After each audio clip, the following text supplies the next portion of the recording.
Hello అందరికీ! Welcome to my YouTube channel 'Hakuna matata'.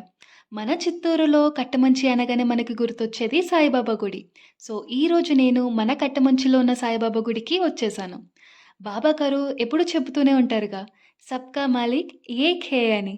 దాని ఉద్దేశంగానే ఇక్కడ క్రైస్ట్, హిందూ, ముస్లింల ఆర్కిటెక్చర్‌తో ఈ గుడి కట్టారు.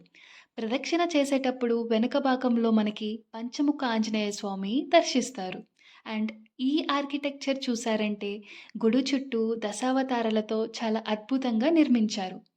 బాబా గారు తన జీవితంలో చాలా సమయం గడిపిన ప్రదేశం మరియు ఆయన గురువుగారి సమాధి ఉన్న ప్రదేశమే ఈ గురుస్థాన్. ఈ గుడిలో ఒక ప్రత్యేకత ఉంది. ఇక్కడ ఉన్న దుని, షిరిడిలో బాబాగారు నిర్మించిన పవిత్రమైన నిత్యం మండుతున్న అగ్ని నుండి నిప్పు తీసుకొచ్చి 2002లో ఇక్కడ వెలిగించడం జరిగిందని పూజారి గారు చెప్పారు. మళ్ళీ అలానే పైకి వెళ్ళాక మనం బాబాగారిని దర్శించుకోవచ్చు. ఇక్కడ బాబాగారితో పాటు వినాయకుడు మరియు దత్తాత్రేయ స్వాములు కూడా కొలువై ఉన్నారు.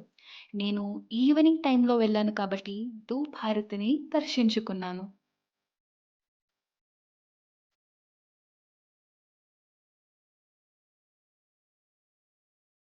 ఈ గుడి చాలా విశాలంగా ఉంటుంది. ఇక్కడికొస్తే మన మైండ్ పీస్‌ఫుల్‌గా అనిపిస్తుంది.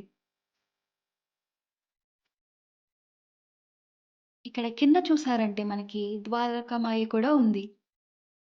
బాబా గారు తన జీవితంలో ఎక్కువ భాగం ఇక్కడే గడిపారు. మొదట్లో ద్వారకామాయి అనేది ఒక మసీద్. కానీ బాబా గారు తన నివాసం మార్చుకున్నారు. భక్తులకు ఇక్కడ ఎన్నో అద్భుతాలు జరిగాయి. బాబా గారి పాదుకలు కూడా ఇక్కడ ఉన్నాయి. బాబా గారు ఎప్పుడూ చెబుతున్న 2 పదాలు శ్రద్ధ, సబూరి అంటే నమ్మకం, విశ్వాసం.